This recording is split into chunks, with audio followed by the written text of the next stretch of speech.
E aí, alunos, como estão? Olha, eu espero que vocês estejam bem, viu?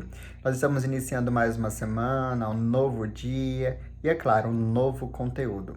Ou melhor, uma nova abordagem ou continuidade do nosso conteúdo. De qualquer forma, eu espero que você esteja atento a todos os detalhes possíveis que eu comento na nossa aula de hoje. Ela está impecável e eu tenho a certeza absoluta de que você irá aproveitar bastante todas as informações que eu destaco hoje. Faço um convite, então, para que você esteja comigo, anotando, fazendo as abordagens, comentando e, enfim, fazendo todas as evidências possíveis. Espero, então, que você tenha uma excelente aula e, no mais, conte sempre comigo. Olá, gente. Vamos dar continuidade aos nossos estudos, então, de língua portuguesa. Para hoje, nós vamos dar continuidade aos nossos estudos, partindo a partir de um capítulo novo. Hoje nós vamos estudar as características de um relato autobiográfico. Vale evidenciar o seguinte: já estou com o livro aqui. Na nossa última aula, eu fiz uma espécie de apresentação de tudo que nós já trabalhamos.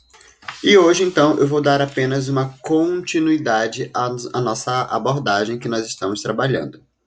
Hoje nós vamos trabalhar as páginas de número 34 a 38, tá? Então, eu peço de você um pouco mais de delicadeza, atenção aos assuntos que nós vamos trabalhar hoje. Na verdade, ao assunto. É um assunto um pouco extenso, mas que juntos nós vamos trabalhando para que nós possamos então chegar a um objetivo comum, tá? Vamos colocar então na página de número 34, que é a página que nós vamos trabalhar a partir de hoje, e aí nós temos relato autobiográfico, autor de sua história, tá? Lembrando que nós já estamos em um capítulo novo, o capítulo de número 5 sobre este gênero textual específico.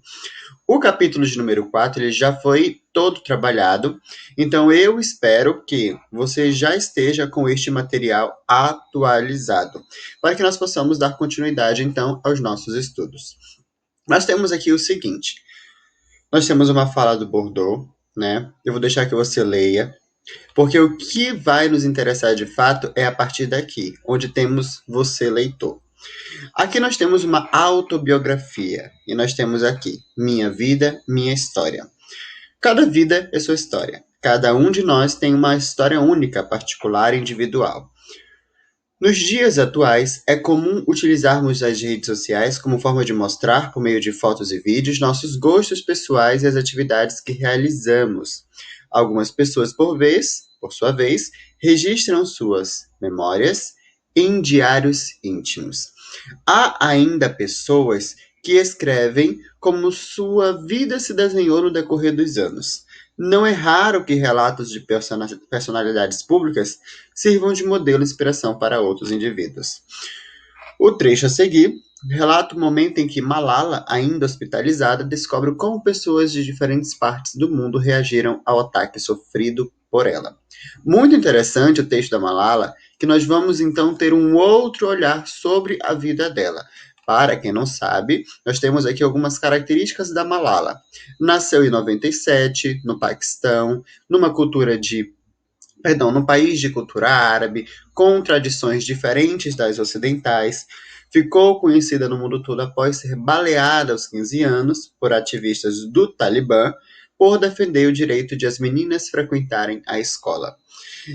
Para vocês observarem que, enquanto em algumas culturas a figura feminina tem, entre aspas, uma certa facilidade em estudar, e não só apenas a figura feminina, mas a figura masculina também, e eu coloco entre aspas estudar, porque nós sabemos que esta situação ela não é dada com tanta facilidade a todas as pessoas.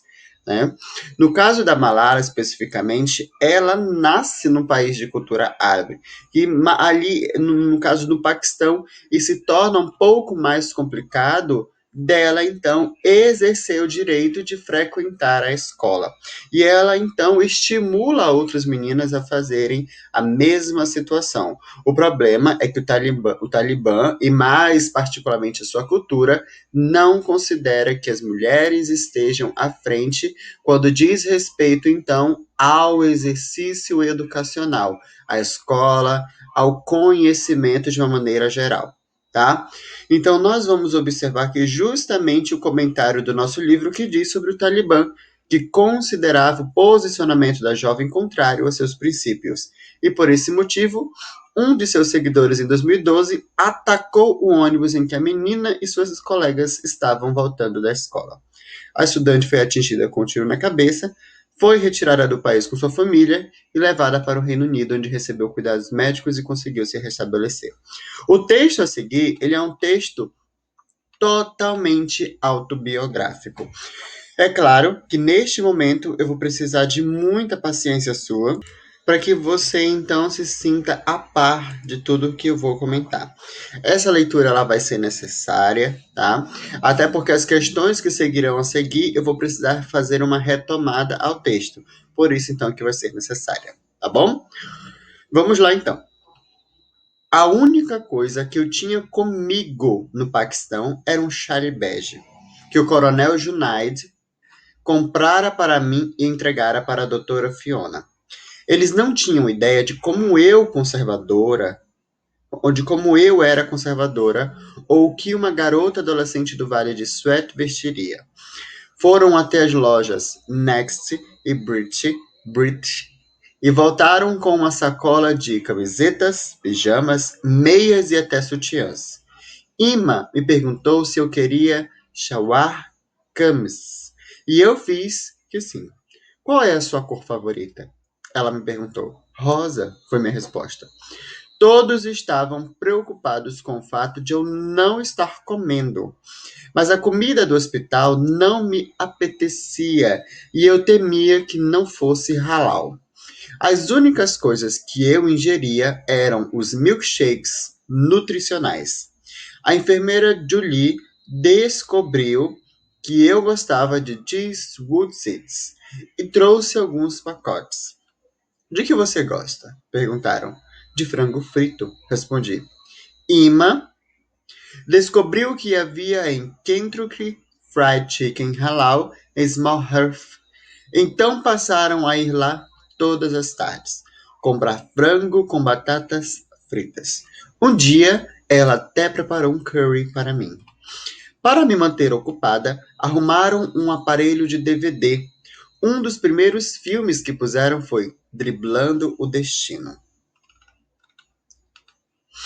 Pensando que a história de uma menina Sikh que desafia as normas culturais de uma sociedade e joga futebol me atrairia. Fiquei chocada quando as garotas tiraram suas blusas e ficaram somente com tops. Pedi que as enfermeiras desligassem o aparelho. Depois disso, providenciaram desenhos animados e filmes da Disney. Assisti a todos os três Shrek e os Espanta-Tubarões. Meu olho esquerdo ainda apresentava problemas e por isso eu o cobria quando assistia aos filmes. Meu ouvido esquerdo sangrava, de modo que eu precisava ficar pondo bolinhas de algodão.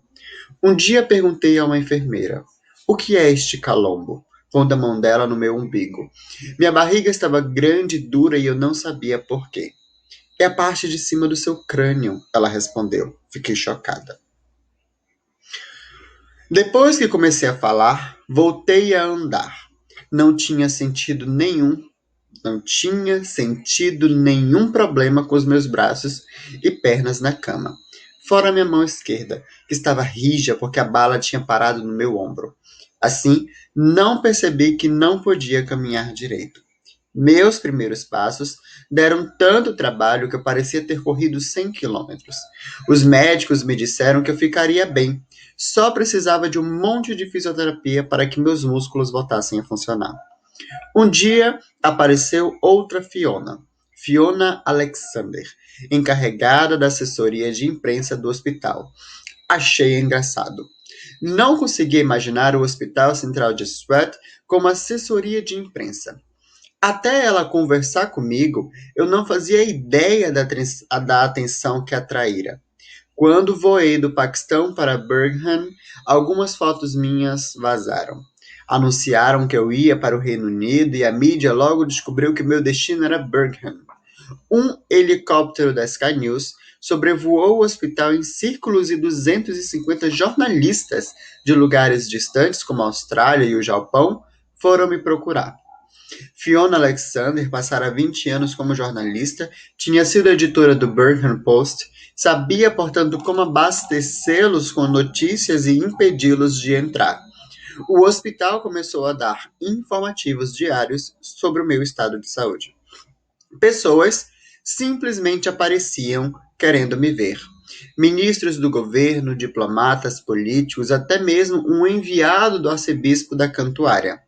A maioria trazia buquês, alguns impressionantemente lindos. Um dia, Fiona Alexander me trouxe um saco de cartões, brinquedos e quadros. Era Eid uz-Azha, o grande Eid, nosso principal feriado religioso. E pensei que alguns muçulmanos os tinham enviado. Então, vi as datas de postagem: 10 de outubro, 11 de outubro, dias antes, e percebi que não tinha nada a ver com Eid. Era gente do mundo todo desejando-me uma recuperação rápida, muitas delas crianças. Fiquei atônita e Fiona riu. Você ainda não viu nada. Ela me disse que havia sacos e mais sacos, cerca de 8.000 cartões ao todo. Muitos interessados, simplesmente Malala, Hospital de Birmingham. Um deles fora postado, a menina do tiro na cabeça, Birmingham. E chegara. Havia ofertas de adoção, como se eu não tivesse família, e até uma proposta de casamento. Rihanna me disse que milhões de crianças e adultos do mundo todo me apoiaram e rezaram por mim.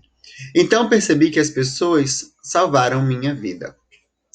Eu tinha sido poupada por alguma razão. Também recebi outros presentes. Havia caixas e caixas de chocolates e ursinhos de toda forma e tamanho. O mais precioso talvez tenha sido o pacote enviado por Bilal Batower. É o trava-língua, viu? Filhos de Benazir. Dentro havia 2 chales que haviam pertencido à sua falecida mãe. Enterrei o nariz neles e tentei sentir o perfume dela. Mais tarde achei num deles um longo fio de cabelo preto que tornou o presente ainda mais especial. Percebi que o Talibã, involuntariamente, tinha tornado minha campanha global. Enquanto eu estava deitada naquela cama, esperando dar os primeiros passos em um mundo novo, Gordon Brown, enviado especial da ONU para a Educação e ex-primeiro-ministro da Grã-Bretanha, dera início a uma petição sob o slogan Eu sou Malala, para exigir que não fosse negada a escola a nenhuma criança a partir de 2015. Havia mensagens de chefes de Estado, ministros, astros de cinema e de uma neta do Sir Olaf Currow, o último, governador britânico de nossa província. Ela dizia que se sentia envergonhada por não saber ler nem escrever pacho, embora seu avô tivesse sido fluente no idioma. Beyoncé me escreveu um cartão e postou uma foto dele no Facebook. Selena Gomez tweetou sobre mim. E Madonna dedicou-me uma canção. Havia até uma mensagem de minha atriz favorita e ativista social, Angelina Jolie. Eu mal podia esperar para contar a Monipa. Na época, não percebi que não voltaria para casa. Porque ela se tornou, então, uma missionária. Ok? Aí nós temos a referência aqui, Malala. Eu sou Malala, a história da garota que defendeu o direito à educação e foi baleada pelo Talibã. Tá? E aqui algumas partes que dizem respeito ao glossário de algumas palavras desconhecidas por vocês, tá? Durante o texto. Em seguida, nós temos aqui na página de número 36 o seguinte. Algumas perguntas. Por exemplo, depois de ler um trecho da autobiografia de Malala, é possível compreender o que aconteceu com ela após ser baleada e como reagiu à comoção mundial diante do atentado contra a sua vida. Nesse trecho, há muitas referências à cultura muçulmana, a qual Malala pertence, e a seu estranhamento ao tornar conhecimento de um mundo diferente do seu. Aí nós temos a primeira pergunta. Dois aspectos da vida cotidiana do mundo ocidental causaram estranheza em Malala: sítios. E aí você vai pensar sobre essa pergunta. 2. Por que é importante Malala falar sobre essas questões? Gente, vamos pensar o seguinte: a Malala é originária de outra cultura. Ela se torna um ícone, uma personagem importante, porque ela é uma figura feminina, ela teve ali não vou colocar como uma consequência, mas uma situação em virtude da forma dela pensar, que acarretou então dela se tornar uma visionária e missionária, tá? Então o fato dela ser de outra cultura influencia também outras pessoas a seguirem o mesmo ritmo de vida, tá? E a mesma linhagem de pensamento. Não a questão do tiro, mas justamente a questão de que você também pode ser um missionário e defender a educação. Então, ela se tornou uma referência, tá? 3. Você já tinha ouvido falar em Halal? Perdão? Consegue imaginar o quanto isso pode ser importante para uma cultura? Explique. Bem, aqui a resposta ela é muito pessoal, mas eu vou aproveitar esse momento para dizer a resposta que eu coloquei no meu livro, tá? Para te ajudar então na elaboração da sua resposta. Eu coloquei o seguinte. Vamos ver aqui, vamos ver. Cadê? A alimentação também é uma situação cultural. E há diferentes formas de se relacionar com a comida, como jejuar em determinados dias ou não consumir carne durante a quaresma. É uma maneira de refletir sobre o modo como nos comportamos, de acordo com a nossa cultura e com aquilo em que acreditamos, ok? Você vai observar então que a nossa cultura, a cultura brasileira, é diferente da cultura de Malala, por uma questão extremamente cultural. Mas o halal é tão importante para ela como, por exemplo, deixe-me pensar, a nossa cultura nordestina, né? A cultura pertencente, embora seja ali do Nordeste, mas uma cultura pertencente à cultura brasileira. Né? Então você vai observar que essa parte cultural é uma identidade da pessoa, assim como o halal para Malala, ok? Vamos ver o que nosso material ainda apresenta. Então nós temos, nesse relato, Malala também se revela surpresa com um grande número de pessoas, de desconhecidos a celebridades e chefes de Estado, que lhe desejaram uma boa recuperação. Para entender melhor o papel que a jovem desempenhou, é importante saber por que ela é considerada uma ativista. E aí chegamos aqui à pergunta número 4. O que é um ativista? Se necessário, procure o significado dessa palavra em um dicionário e complete a frase. Claro que eu vou te ajudar aqui. Ativista é aquele que atua ativamente em defesa de uma causa, que é o caso da Malala. A causa dela é a educação. Para construir os sentidos de um texto, é importante levar em consideração um aspecto essencial da coerência de um texto, a intencionalidade, tá? A intencionalidade tem relação com o propósito do autor de um texto, ok? Qual é a intenção da Malala em relação ao texto? Por que Malala escreveu esse texto e com que intenção ela produziu esse relato? Para uma maior compreensão, então, dessa questão da intencionalidade, vamos ver, então, a nossa atividade aqui. Pesquise em sites, revistas ou jornais, fatos importantes da vida de Malala para entender sua intencionalidade. Para que sua pesquisa tenha foco, baseie-se nas questões a seguir. O que Malala fazia no Paquistão antes de ser baleada? Aí eu vou te ajudar. Ela era estudante. Em 2008, o Talibã proibiu as escolas de abrirem durante um mês. Um jornalista da BCC propôs ao pai dela que jovens estudantes escrevessem sobre a situação. Assim, nasceu o blog Diário de uma Estudante Paquistanesa, em que Malala descrevia a vida no país e as dificuldades de uma menina para frequentar a escola. Já te ajudei aqui na primeira. O que levou o Talibã a praticar o atentado? O Talibã perdeu um pouco de controle na região dos Swats e acreditava que Malala podia ser uma ameaça ao Islã, já que defendia suas ideias abertamente. O que Malala fez após receber alta do hospital? Passou a viver exilada na Grã-Bretanha. Ela teve que realmente sair do Paquistão e ir para a Grã-Bretanha, senão ela foi, eu vou colocar aqui como uma figura que fugiu, tá? Porque senão ela ia ser morta onde ela vivera. Tá? E lá na Grã-Bretanha, então, ela deu continuidade aos estudos. Que tipos de ações Malala faz nos dias atuais? Ela passou a receber doações para sua causa, criou o Fundo Malala, tá? Que tem o objetivo de ajudar todas as pessoas, principalmente as meninas, a terem acesso à educação. Que interessante, viu? Indique um fato relevante na trajetória de Malala. Em 2014, Malala foi a pessoa mais jovem, com 17 anos, a ganhar o Prêmio Nobel da Paz. E que fato da vida de Malala mais chamou a sua atenção? E aqui é uma resposta de cunho pessoal. Com base no que vimos sobre a vida de Malala, é possível pensar a respeito do que levaria alguém a escrever uma autobiografia. Qualquer um pode escrever sobre sua vida, mas será que a história de qualquer pessoa despertaria o interesse dos leitores? Vale uma reflexão, né? E aqui chegamos então na página de número 37.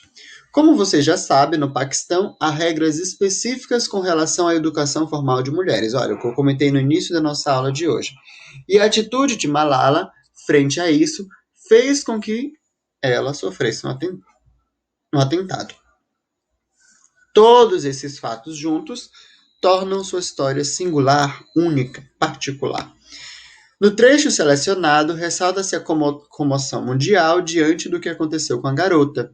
Muitas pessoas acompanharam pela mídia o período em que ela esteve hospitalizada. E aí você vai ler a pergunta de número 6 e vai responder, tá? Neste capítulo, você está estudando o gênero autobiografia ou relato autobiográfico. Considerando o texto apresentado, é possível refletir a respeito das características desse gênero. Releia um trecho. Vamos ver. Percebi que o Talibã, enquanto eu estava, dera início, tá? Se nós observarmos aqui, esse trecho ele é escrito em uma pessoa verbal. Percebi, estava, dar início. A pessoa é a primeira pessoa do singular.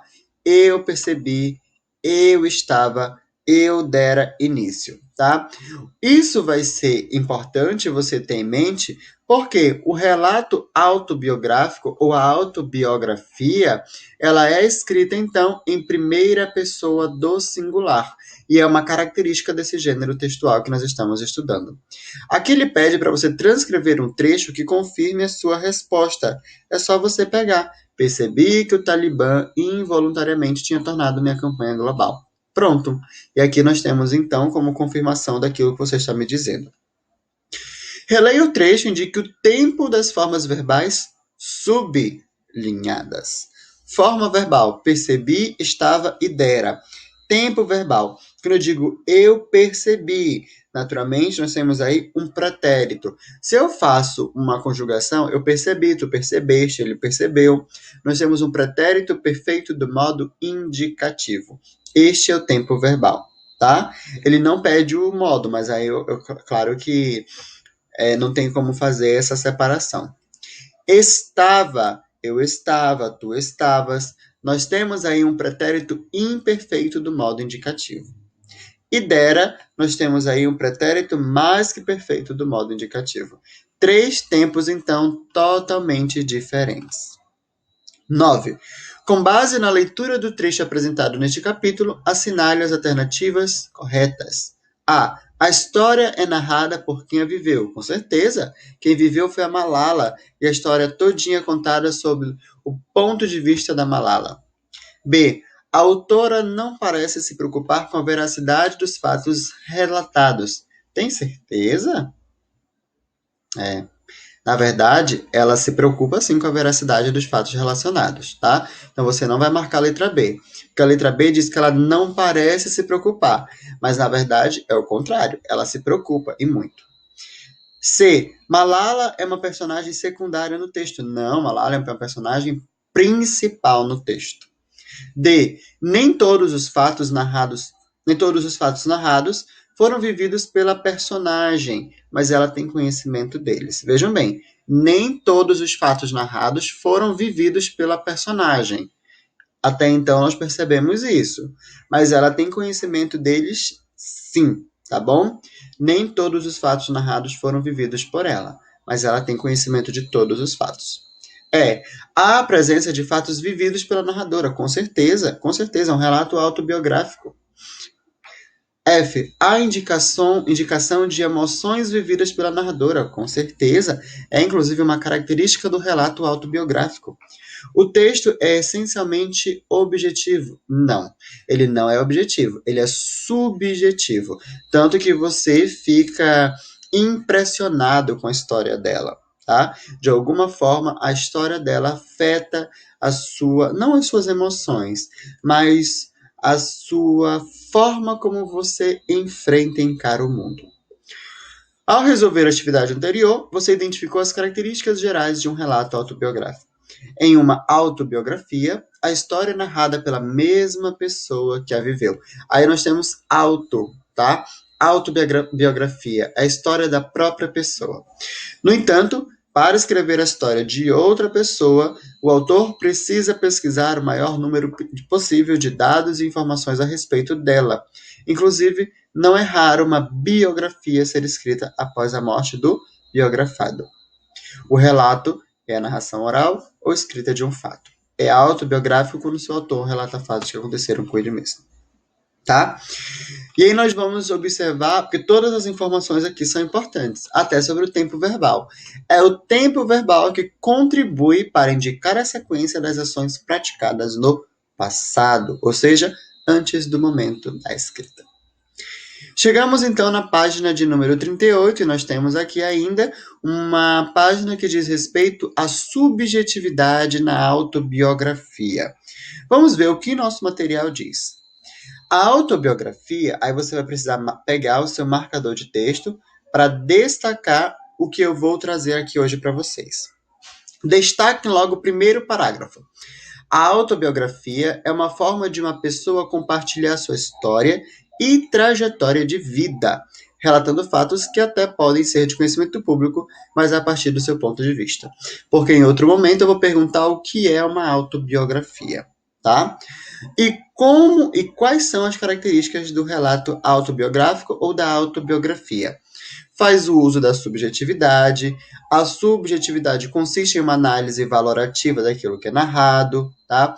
No caso da Malala, nós vamos observar o quê? A surpresa da Malala com a reação das pessoas que estavam ali acompanhando a história de Malala.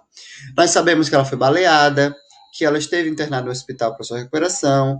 Os médicos e enfermeiros talvez relatassem os mesmos fatos, mas de outra forma, tá? A Malala é muito jovem, ela mesma relata durante o relato autobiográfico inteiro, tá bom?